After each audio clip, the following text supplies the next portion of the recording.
todo lo que admiramos por su mano hecho está, su poder, su grandeza no se pueden igualar. Todo lo que antes fue y todo lo que vendrá. ¿Qué vamos a aprender ahora, familia? En el contexto de nuestra serie Único, vamos a seguir aprendiendo de el único Dios, y esta mañana, por lo que estamos haciendo y celebrando, hablaremos del único Dios providente o Dios sustentador, como quisiera llamarle usted. Mire, hace 18 años esta iglesia nació allá donde ahora es Megapaca, o donde antes era el Genesis Mall, allá por el paso a desnivel sobre la calle Nueva. Ahí nació la iglesia, ahí fue plantada por el dueño, ahí era una imprenta antes, y ahí fue plantada. Ahí llegó un pastor y empezó a enseñar únicamente a los empleados de la fábrica. Luego se abrió a las familias y así fue creciendo el grupo y se llamó Ministerios Maná. Luego ellos pidieron cobertura, en aquel entonces la iglesia hacía. Y pues empezó Iglesia Hacía en ese lugar, Centro Internacional de Alabanza. Con el tiempo pasó algo y se lo quiero contar por lo que es el Dios providente. Con el tiempo, una noche de la nada, literalmente la iglesia fue sacada de ese lugar. Le dijeron, ya no se pueden congregar aquí, no se pueden llevar el equipo porque es nuestro, solo lo que ustedes han adquirido. ¿Qué adquirieron? Las sillas, es lo único que pueden hacer, así que se me van ya. Y agarraron las cosas, familia, y eso era un miércoles. El domingo había servicio, pero la iglesia no tenía dónde congregarse. Pero Dios fue providente. ¿Por qué? Algunos hermanos se vinieron, y ¿cuántos comieron alguna vez en Pizza Alegre, aquí donde ahora es ¿qué es ahora? ¿Industria qué? Coplaza, perdón. ¿Cuántos comieron alguna vez en Pizza Alegre? Ya están mayores, hermano, tienen historia, porque ya hace años que la Pizza Alegre dejó de funcionar.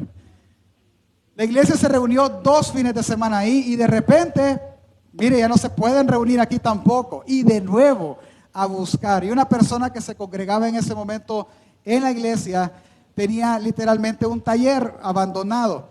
Y él no le entregó, sino que rentó ese taller y se tuvo que limpiar y construir de nuevo el templo y hacerlo todo.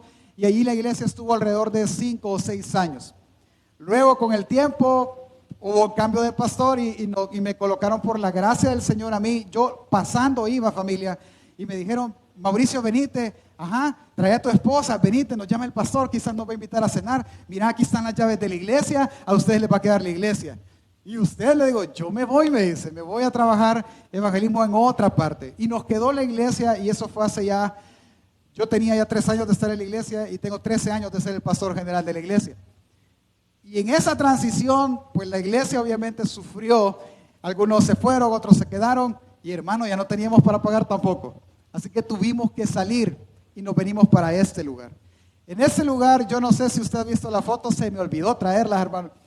No había nada, absolutamente nada. Era un terreno totalmente sin construcción, solo estaban las aulas, las que hoy son aulas, antes eran gallineros, estaban ahí. Y aquí no había nada. Y así empezamos hace ya alrededor de 10 años, más o menos, 11 años, a congregarnos acá. Y poco a poco, como iglesia, Dios nos fue proveyendo para ir construyendo lo que ahora usted ve.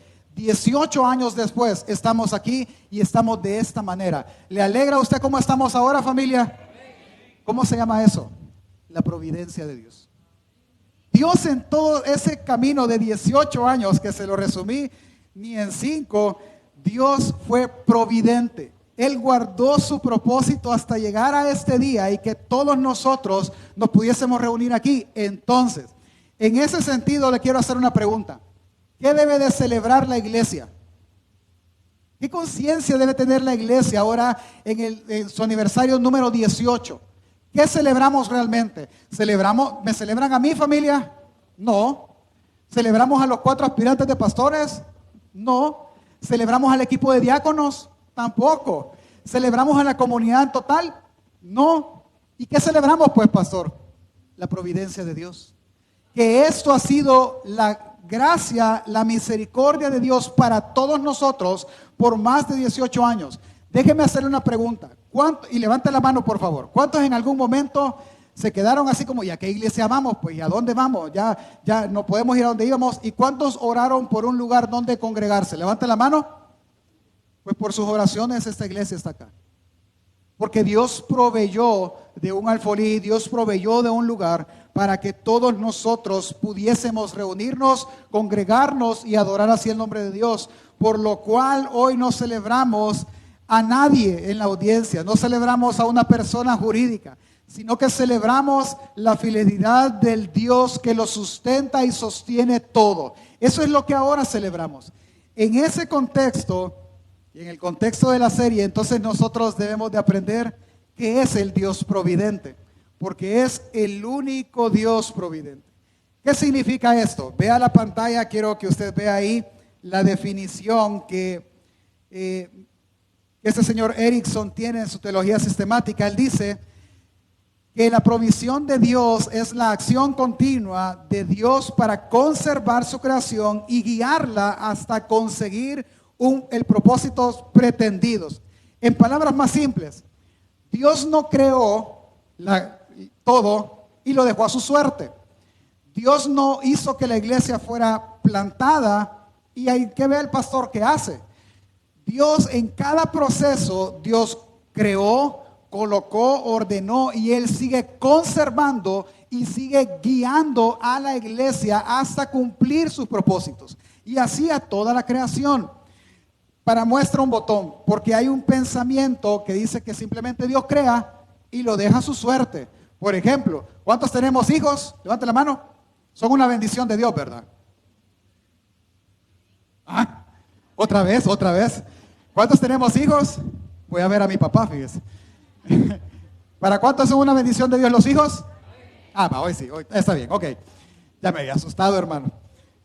Me lo van a dejar a todos ahí al final del culto. Ok, y es como que usted dijera, bueno, yo ya lo traje al mundo, hay que ver él cómo come.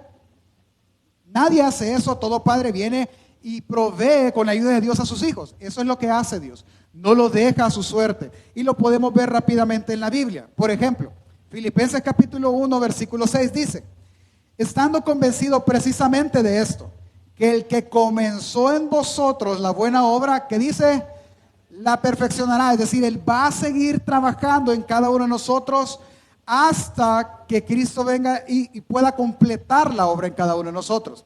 Hebreos capítulo 1, verso 3 dice, Él es el resplandor de su gloria y la expresión exacta de su naturaleza, y sostiene todas las cosas por la palabra de su poder. Es que esa es parte de la tarea de Él y de la naturaleza de Él.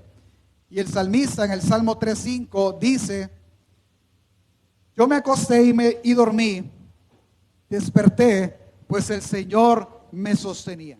Y es que así podemos ir viendo durante el texto y la Biblia, y usted se va a dar cuenta que los autores bíblicos tienen en su mente, e inspirados por Dios obviamente, la idea de que Dios sostiene todo. Dios lo ha conservado todo y Dios lo ha hecho funcionar todo el tiempo. Jesús dijo, es que mi Padre sigue trabajando, por lo tal yo sigo trabajando, porque Él es el que sostiene, guía, conserva todo lo creado.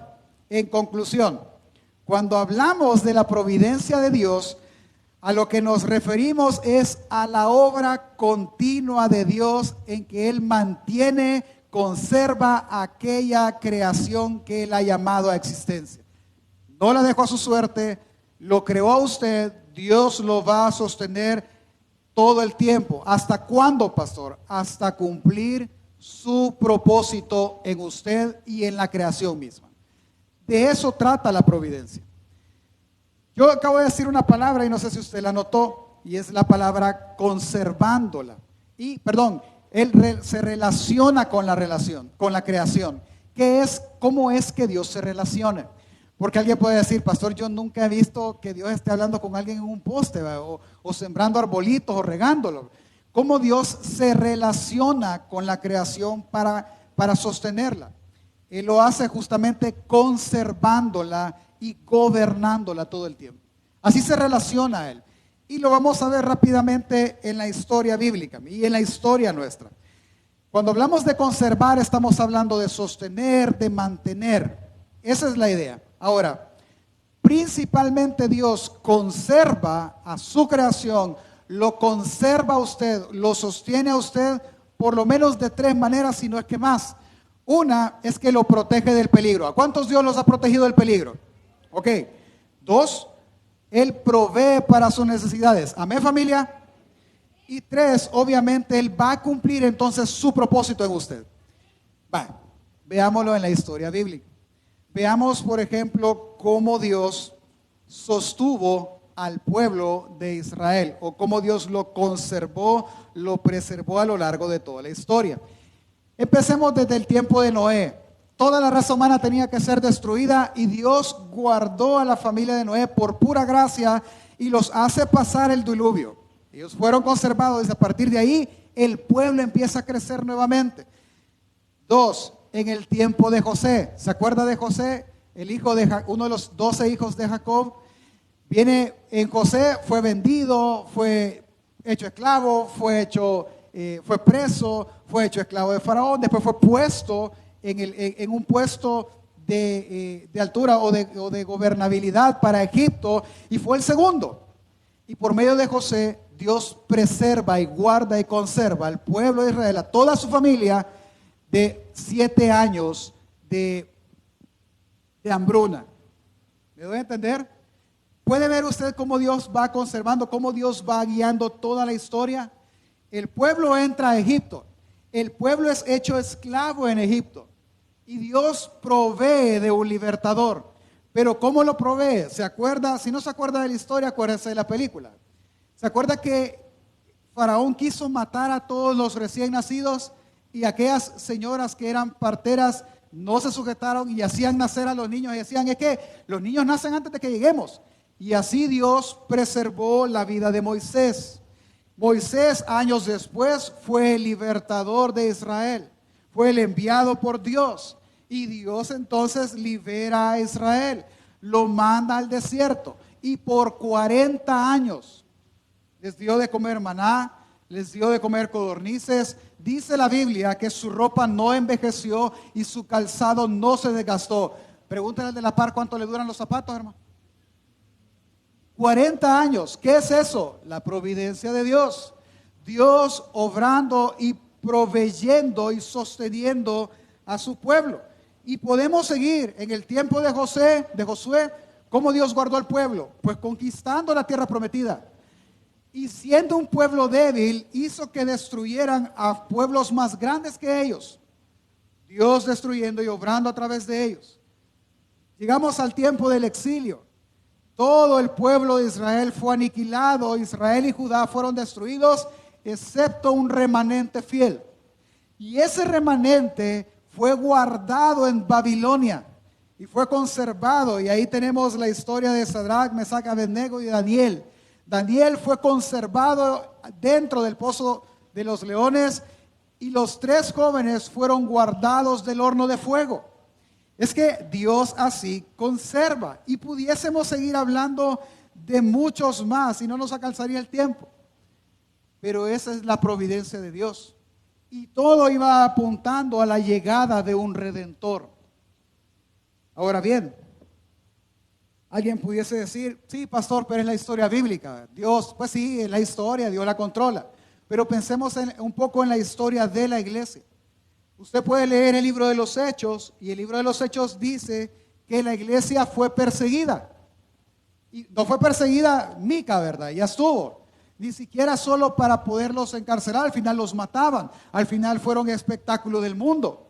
A lo largo de todo el imperio romano, lo que duró, la iglesia fue perseguida y fue muerta la iglesia.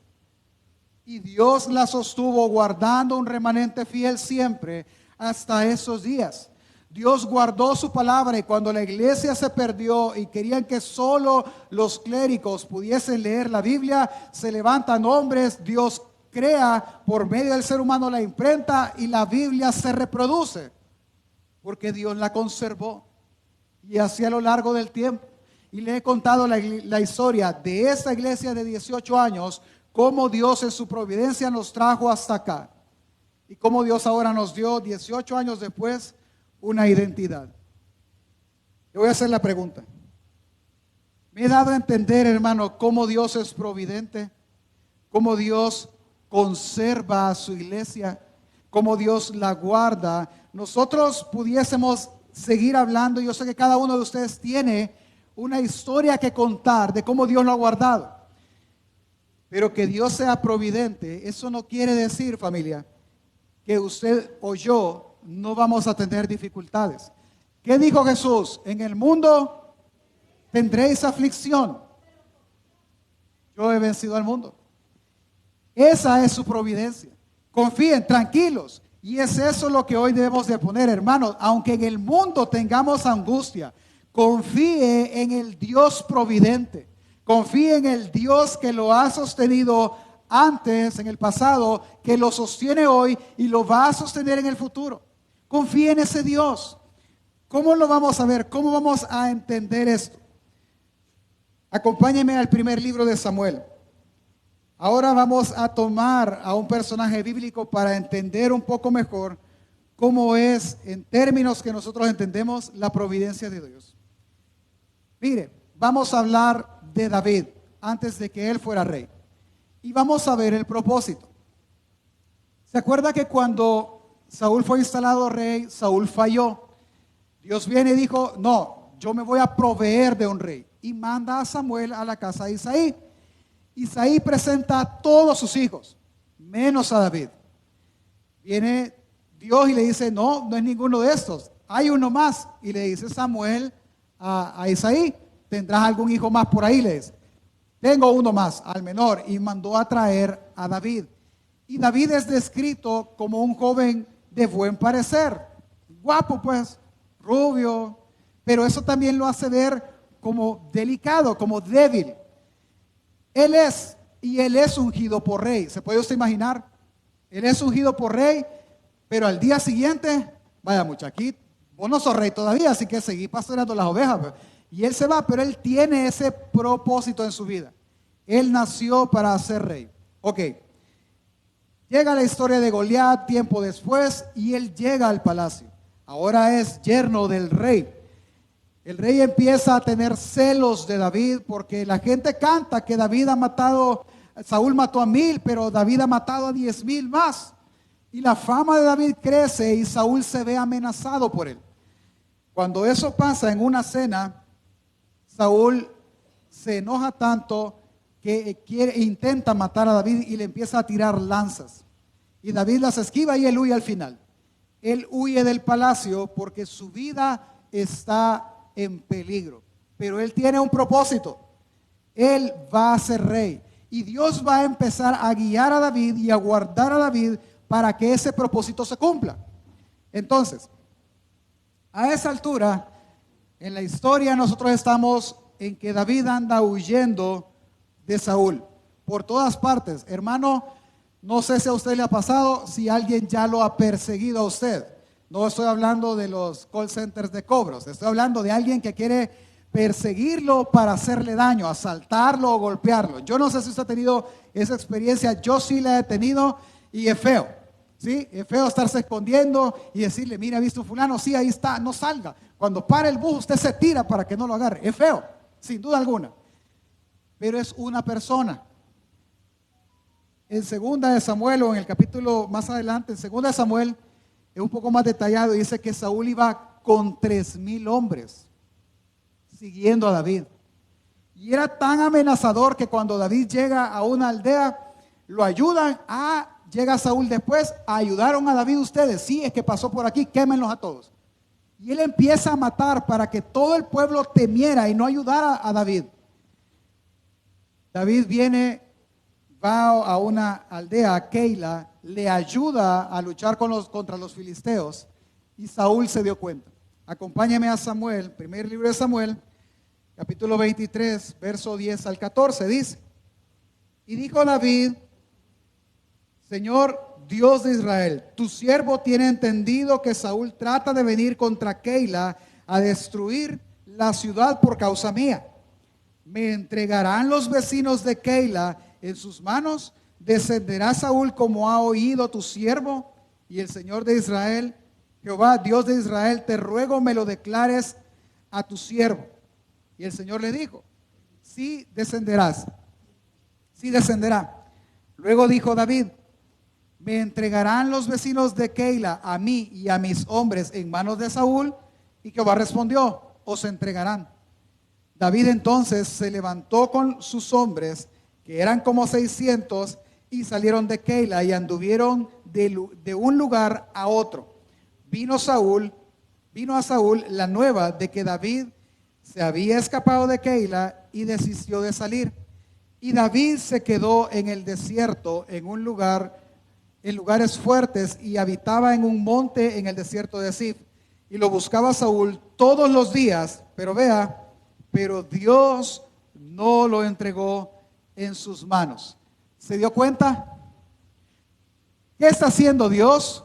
Guardándolo, sosteniéndolo. Dios está siendo providente con la vida de David porque tiene un propósito para él.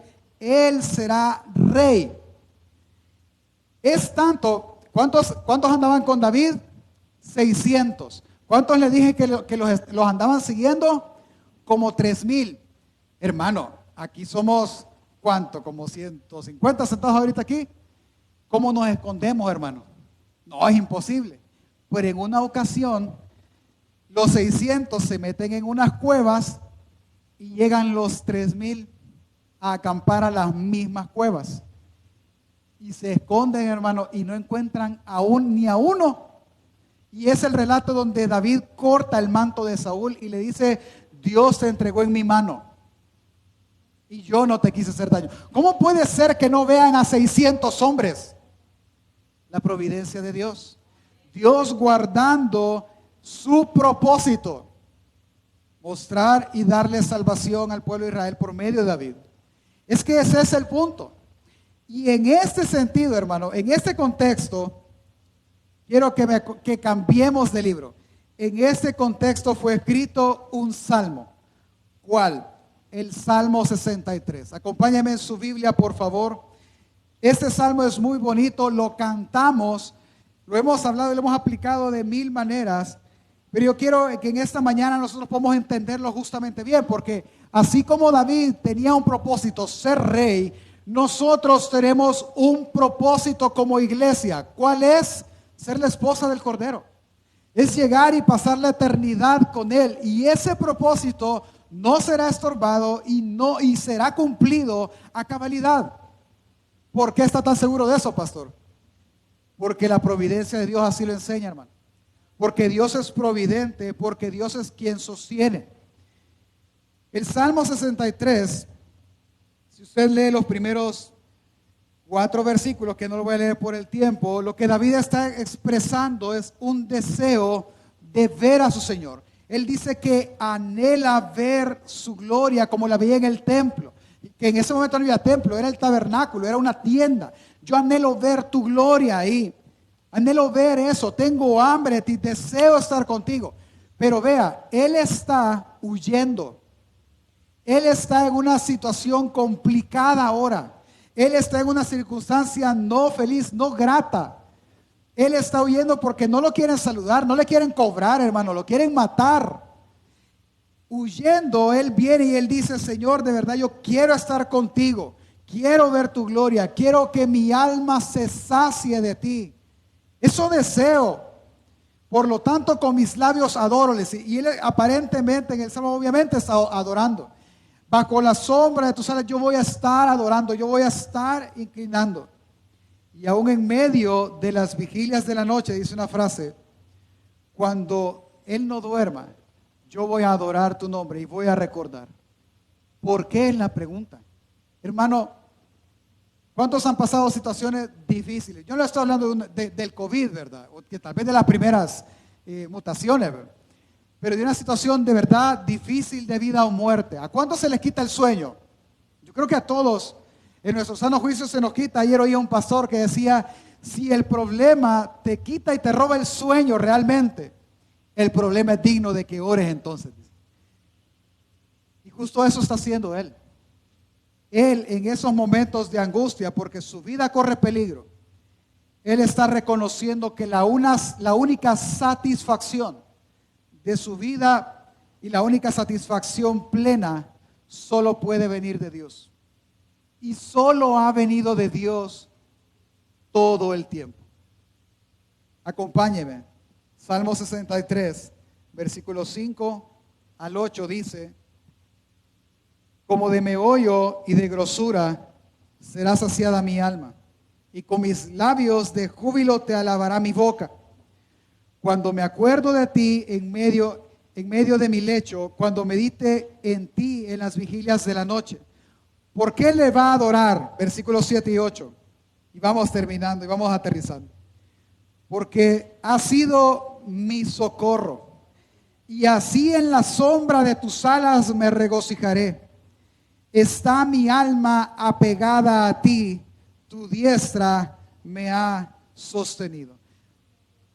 ¿Cuál es la satisfacción de él, familia? En medio de lo más difícil de su prueba, una sola verdad. No dice, si usted lo leyó bien, no dice tu diestra me sostendrá. No. ¿Qué dice el texto? ¿Cómo lo dice David? Tu diestra, ¿cuándo lo sostuvo? En el pasado. Si lo sostuvo en el pasado, si a muchas veces tú me has librado de la vida del arma de Saúl, de las lanzas de Saúl, eso quiere decir que tú me librarás una vez más. Y eso es lo que lo deja a él tranquilo. Esa personalidad de Dios de decir, tu diestra me ha sostenido siempre. Por eso tú has sido mi socorro. ¿Sabe cómo es esto? Y leyendo un poco lo que los mismos comentaristas dicen, hay una palabra que me gustó, es la palabra mi alma se ha apegada. ¿Entiende esa palabra apego? ¿Qué es un apego? Estamos unidos, nos queremos, sí. Pero otra versión coloca la palabra aferrarse. Y eso es mejor.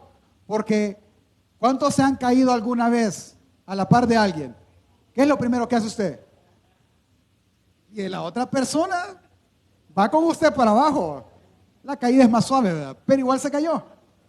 Ese aferrarse es agarrarse como cuando va en la puerta de la coaster, ¿verdad? Aferrado a los hierros para no caerse. Así. Esa es la palabra, ese es aferrarse.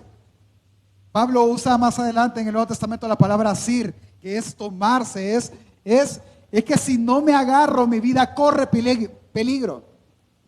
Entonces el salmista está diciendo que él, su alma está aferrada a él. ¿Sí? Pero su diestra, eso es interesante. Tengo hijos pequeños, usted sabe, ¿verdad? Por ahí los anda viendo correr. Uno de ellos tiene la costumbre de correr y de tirársele a uno para que uno lo abrace. Y en algunas ocasiones, ya ha pasado, literal, él se tira, se agarra de acá, me abraza y con las piernas me abraza hasta donde le llegan las piernas a él, hasta por aquí abajo. Pero él se va deslizando y yo no lo agarro. Yo le digo, espérate hijo, ahorita no, le digo, no, ya hermano, con mis años, mi espalda, eso ya no se puede hacer. Pero la idea es esa. Si usted se le tira a una persona y lo abraza, así como mi hijo, usted se va a empezar a deslizar, porque usted no puede sostenerse. Si Dios no lo sostiene, usted se cae. Lo que David está diciendo es que yo me aferro a Dios, pero es como que yo agarrara a mi hijo con mi diestra y lo sostenga. ¿Me doy a entender? Él está diciendo, Señor, por tantos años yo me he tirado, cada vez que yo corro peligro, yo salto donde estás tú, te abrazo y aún así me deslizo, pero tu diestra me sostiene. Es como que lo abrazara y lo sostuviera en tiempos donde usted ya no se puede sostener. Por lo tanto, David está diciendo y está reconociendo más que todo que lo mejor que su alma puede hacer es aferrarse a Dios. Y aún así, si Dios no lo sostiene, Con su diestra, nada lo hará, familia. Nada. Es más, es que es su diestra, es su mano. La diestra en el lenguaje es la mano derecha. Es que solo Dios puede sostener. Nada más ni nadie más. Solo Él. A pesar de que sea el peor momento de la vida, solo Él puede sostener. ¿Se acuerda de Pedro? Si eres tú, le dijo, que camine en el agua. Venga para acá, le dijo. Y Pedro empieza a caminar, da los pasos, y mientras su mirada está fija en el Señor, él no se hunde. Pero cuando él empieza a hundirse, él dice, Señor, me ahogo. ¿Y qué hizo Jesús? Lo asió, lo agarró, lo tomó y lo sostuvo con su diestra. Y es esa la idea, familia, que yo quiero que quede en su corazón. Es que solo su diestra nos ha sostenido. Amén. Piense, aquí nadie me va a decir que no, pero ¿cuántas veces? Yo no sé, y quitemos los 18 años de la iglesia. ¿Cuántos años tiene usted en el cristianismo? ¿Cuántos años tiene usted de haber conocido el evangelio y de llegar a los pies de Jesús? Pero eso no nos exime a nosotros de las dificultades. Una pregunta le voy a hacer: ¿cuántas veces, o por lo menos una vez, cuántos quisieron decir ya no? No, yo ya no voy a seguir, yo ya no voy a ir a la iglesia, yo ya no me voy a discipular, yo ya no voy a creer en esto, ya no. Es que yo no veo, mal financieramente, mal familiarmente, no tengo buena salud, y si Dios es el que me cuida, ¿por qué no me cuida a mí? Entonces ya no. ¿Cuántas veces le ha pasado eso, hermano? La pregunta es, ¿y si le ha pasado eso, por qué está aquí? ¿Por qué? ¿Por qué sigue intentando y por qué sigue perseverando? ¿Sabe por qué sigue perseverando? Porque su diestra le ha sostenido. Es que esa frase, esta figura de David, al aferrarse a Dios, pero aún no poder aferrarse en su naturaleza, sino que necesitar del brazo de Dios para ser sostenido, me hace pensar a mí tres cosas. Una, es que hoy nos celebramos 18 años de trabajo colectivo. No, hoy celebramos 18 años donde su diestra nos ha sostenido. En 18 años, hermano, yo me he querido ir 17 veces. No, mentira. Una por año. Cada diciembre me quiero ir. No. Los primeros, ¿cuántos? Híjole, 5 o 6 años. Un pastor por el que oro mucho me dijo: Mauricio, 5, 6, 7 años. En 7 años la iglesia te va a amar. Llevaba 6 meses, hermano.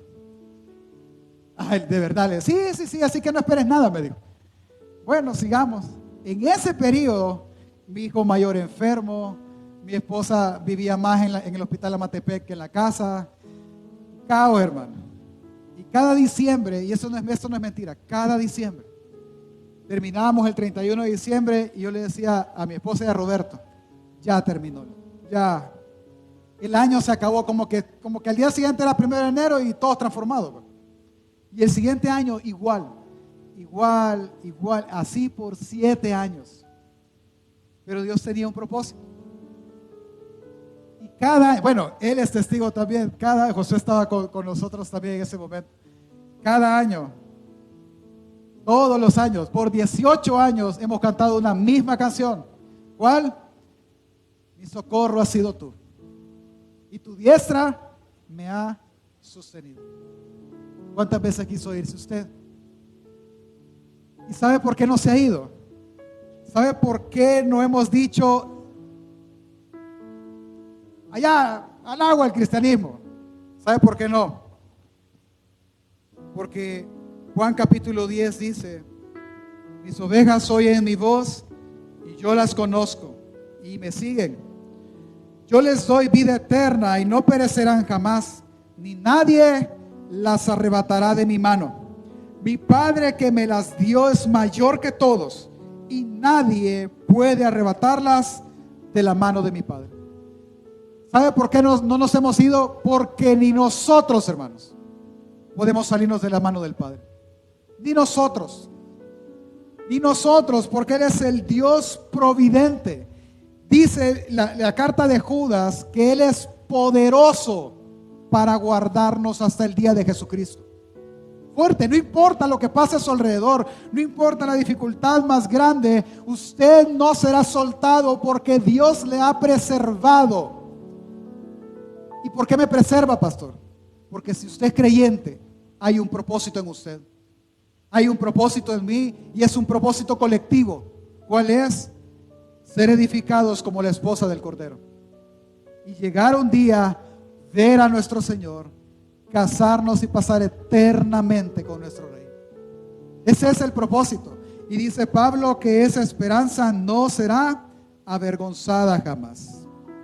Así que si aún perseveramos nosotros en el camino, en ese camino de gracia, familia, no es por nuestra audacia, no es por nuestra terquedad, ni siquiera es por eso.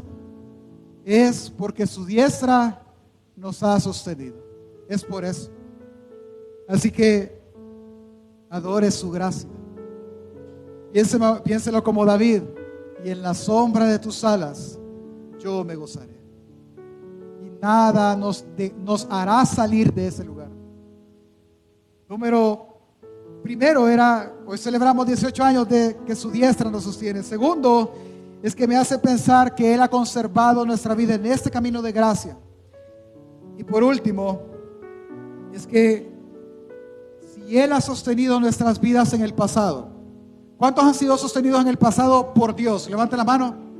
¿Cuántos Dios de repente proveyó? Porque esa es su provisión. Dios guardó de peligro, Dios sanó, Dios cuidó, Dios animó a seguirnos congregando, Dios transformó nuestros corazones. ¿Para cuántos Dios ha sido así en los años pasados? Levante la mano. Ok, téngalo en mente. ¿Sabe qué es lo glorioso de un Dios providente que lo controla todo?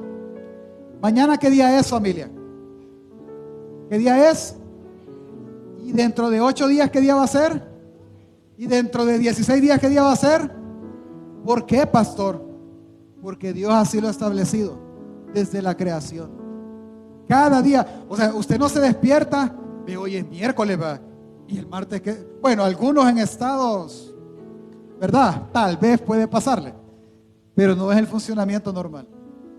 El funcionamiento normal es que Él va caminando lunes, martes, miércoles. ¿Y por qué? Porque así lo estableció Dios. Y así podemos nosotros ordenarnos y planificar, y está bien. Entonces, si Dios lo guardó en el pasado, hermano, en el presente, ¿qué va a hacer Dios? Lo seguirá guardando. Y en el futuro, ¿qué va a hacer Dios? Lo seguirá guardando. ¿Sabe cuál es el mayor temor o la mayor enfermedad de estrés que está viviendo el planeta en este siglo? La ansiedad, los ataques de pánico. Leí un artículo, no sé si es cierto, de un joven que batalló por 6 meses contra la ansiedad, medicinas, médicos, todo, y él dijo, ya no, y se quitó la vida. Solo por la ansiedad. ¿Y sabe qué es la ansiedad? Temor al futuro. No, pastor, es que a mí me da un dolor aquí, mire, y se me baja por todo esto, eso no es ansiedad.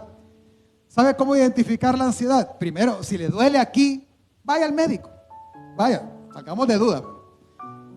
Pero todos los que tienen un ataque de pánico siempre dicen, es que siento que me muero. Ansiedad. Vaya, sentate, mira, tómate este té de manzanilla y sigamos la vida. ¿Qué lo detona? El temor al mañana. Eso lo detona. La inseguridad de no saber qué voy a hacer mañana. Pero Dios sí sabe qué será de mañana. Porque Él todo lo sabe. Porque Él todo lo gobierna. Y Jesús dijo en el contexto del Sermón del Monte, lo primero que a nosotros nos afecta, a todos nosotros sin excepción alguna, es el tema de las posesiones, es el tema del dinero, es el tema de cómo pagar, cómo comer, cómo vestir a nuestra familia, cómo proveer de estudios. Eso nos estresa a todos. Y en ese contexto Jesús vino y dice, no hagas tesoros en la tierra, mejor haz tesoros en el cielo. Porque tú no puedes servir a Dios y a las riquezas. Mejor ten tu corazón en el cielo, porque entonces ahí estará tu tesoro. Y en ese contexto él dice, por tanto, Mateo 6:25, no os afanéis por vuestra vida, qué habéis de comer o qué habéis de beber. Algunos ahorita están pensando, ¿y qué vamos a almorzar? Tranquilo, hermano, Dios proveerá. ¿Qué habéis de beber? Ni por vuestro cuerpo, ¿qué habéis de vestir? ¿No es la vida más que el alimento y el cuerpo más que el vestido? Y él sigue el discurso. Y el discurso sigue así. Mira, dice, las aves del cielo. ¿Cuántos han visto en nuestro país el tipo de ave? Las palomitas, por ejemplo. ¿Cuántos las han visto? Cholotonas, ¿verdad? Dios provee siempre de un abuelito que les tire maíz todos los días. Y no trabajan ni ciegan, hermano. Todo el tiempo. Si usted es de esos, pues usted está haciendo la provisión de Dios para esas aves.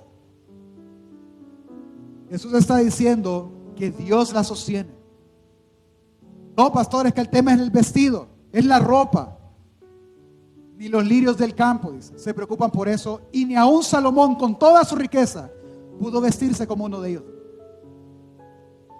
Y entonces, pastor, si yo no debo de afanarme por qué comer, por qué vestir, ¿cuál debe de ser mi mayor afán, por así decirlo, o mi mayor preocupación? Y él dice en el versículo 33, mas buscad primeramente el reino de Dios y su justicia, y todas las demás cosas serán añadidas. Por tanto, hermano, no te angusties del mañana, confía en nuestro Dios que es providente. Lo que hoy celebramos no son 18 años de una organización, celebramos 18 años de gracia para esta iglesia, de gracia para esta comunidad. Lo que hoy celebramos no es nuestra habilidad de hacer negocios, no es nuestra habilidad de trabajar bien. Lo que hoy deberíamos de celebrar es la habilidad de Dios de sostenernos en toda la vida. Amén, familia. Póngase de pie. Déjeme hacerle una pregunta más y terminamos. Déjeme preguntarle. Aprovechamos la celebración. Hágase una pregunta. ¿Cuántos años tiene usted de caminar o de andar por este camino de gracia? Por ejemplo, aquellos que nacimos en hogares cristianos tuvimos una gran bendición, pero también es una línea bien delgada en podernos perder. Yo tuve ese privilegio de nacer en un hogar cristiano. Yo casi que, mi mamá dio a luz en sala cuna, casi que fue así. Y toda la vida siempre asistimos a una iglesia. Fueron raros los momentos en los que no lo hicimos. En ese sentido, le voy a hacer la pregunta: ¿cuánto tiempo tiene usted de congregarse en una iglesia o de ser cristiano? En mí, aunque yo viví toda la vida en las paredes de una iglesia, yo le puedo decir que tengo quizás como 22, 23 años en que realmente yo dije, sí, yo debo seguir a Jesús. Y tuve conciencia de seguirlo. ¿Cuántos tiene usted? Piense, ¿cuántos tienen más de 10? Levante la mano. ¿Ok? ¿Cuántos tienen menos de 10? Levante la mano. Los demás asumo que no son cristianos. Sí, pues hoy es el día de arrepentimiento. En ese contexto, si usted puede decir conmigo, yo tengo más de 10 años de congregarme y de ser creyente, lo que realmente debemos de decir es, yo tengo más de 10 años de ver la diestra de Dios sosteniendo mi vida en este camino de gracia. Y es eso, aprovechando la oportunidad y la celebración, lo que deberíamos de celebrar. Hermano, su socorro no es la póliza de seguro. Su socorro no es Fosalud. Su socorro no es el Seguro Social, el nuevo hospital de Nejapa, el nuevo hospital Rosal. Ese no es su socorro.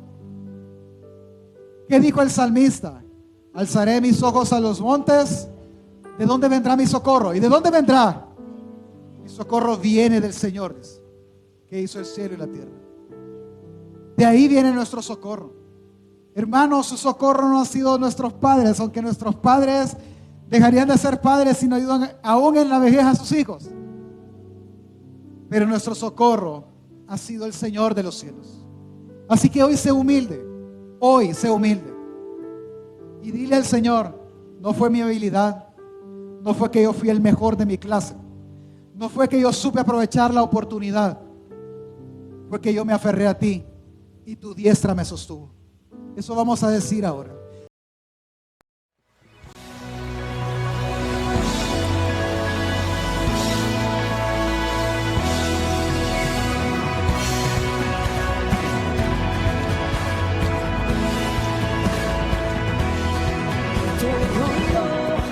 Que admiramos por su mano hecho está, su poder.